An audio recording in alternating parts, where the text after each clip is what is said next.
not one horse, not one cow.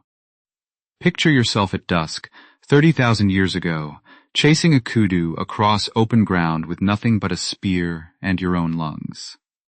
No dog runs beside you, driving the animal into a trap. No horse carries you faster than your legs can go. Every calorie you eat today, you earn with your own 2 feet. This is not a fantasy. Anthropologist Richard Leese spent months in the 1960s living with the Juhansi of the Kalahari, hunters who tracked animals for hours without a single tamed creature at their side.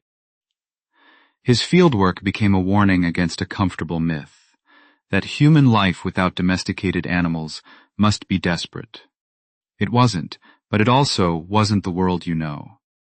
Domestication means breeding a wild species, generation after generation, until it depends on humans and humans depend on it. Wolves became dogs. Aurochs, a massive wild ox, became cattle. Wild sheep and goats became flocks that produce wool and milk on command.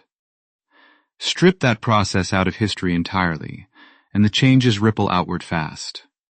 No beast of burden means no cart, no plow pulled by an ox, no rider covering 50 miles in a day. Trade slows to the speed of a human back. Farming, where it exists at all, stays small, hand tools, hand labor, no surplus grain piling up in a granary because nothing can haul the harvest home. Ask yourself this: how many empires you've heard of ever moved an army without a horse? Wool disappears, leather disappears. So does dairy, no milk, no cheese, no butter, because none of that exists without an animal bred calm enough to be milked twice a day. And here's the part textbooks rarely say out loud. Geographer and author Jared Diamond has argued that most of history's deadliest epidemics, measles, smallpox, influenza, jumped into humans from the animals living in their barns and pens. No barns, no pens, no jump. A species that never tamed an animal might have dodged some of the worst plagues in its own history. So far, this sounds like a trade worth making. Lose the horse, lose the plague. But hold that thought, because the story bends here. In 1966, Richard Lee measured something nobody expected. The Juhansi he lived with worked roughly 15 hours a week to feed themselves, less than most people clock in a single modern workday. He called it the original affluent society, a phrase built to needle anyone who assumed farming and animal herding made life easier.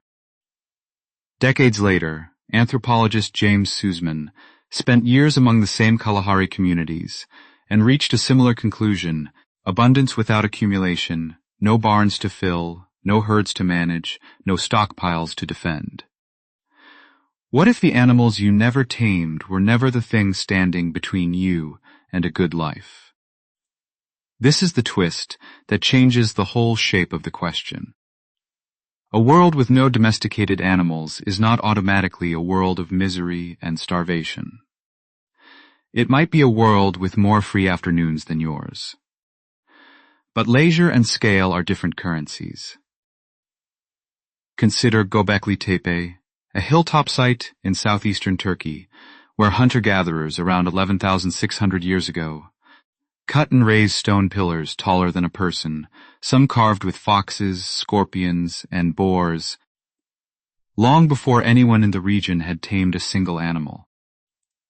Anthropologist Polly Wiesner has spent decades studying how hunter-gatherer societies build cooperation without herds or harvest to manage through storytelling around the fire at night, spreading trust and shared myth across distant camps.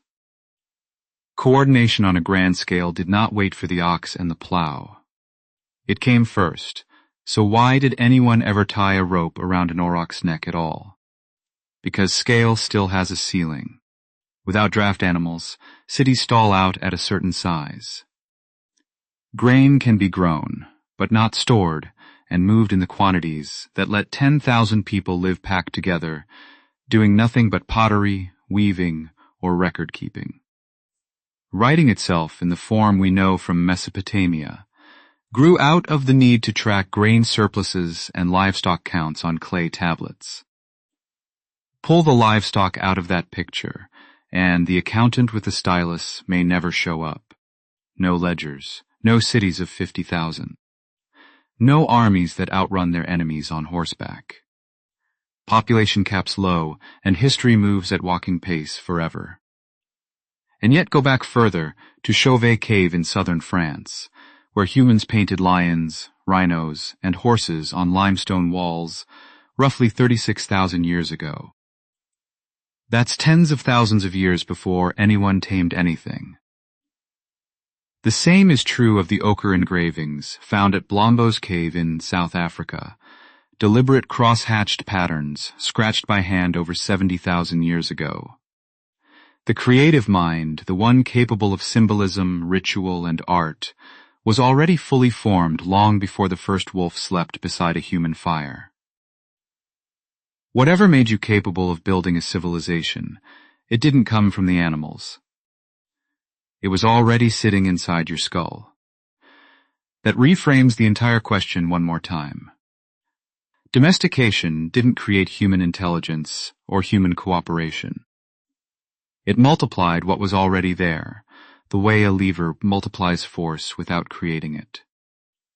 Take the lever away, and the strength in your arm doesn't vanish. You just move less weight, more slowly. There's a stranger twist buried in the biology, too. Oxford geneticist Granger Larson has traced the DNA of dogs back through thousands of years of shared history with humans. And what he keeps finding is a two-way street. Wolves changed as they moved in with people.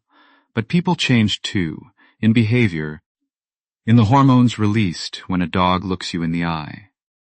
Domestication isn't something one species did to another.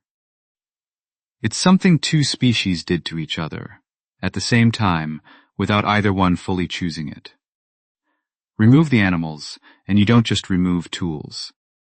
You remove a relationship that shaped you back. So look around you now. The leather on your shoes. The wool in your coat. The dog asleep by your door, descended from a wolf that wandered close to a fire 10,000 generations ago and never quite left. None of that had to happen. Somewhere in the last 15,000 years, humans and a handful of wild species struck a bargain neither side understood at the time, and everything after, the plow, the surplus, the city, the epidemic, the empire, the pet curled at your feet, grew out of that one accident of proximity. Not one dog, not one horse, not one cow. Take them all away, and you would still have fire, still have art, still have story, still have each other. You just never would have found out what happens when a wild animal decides to stay.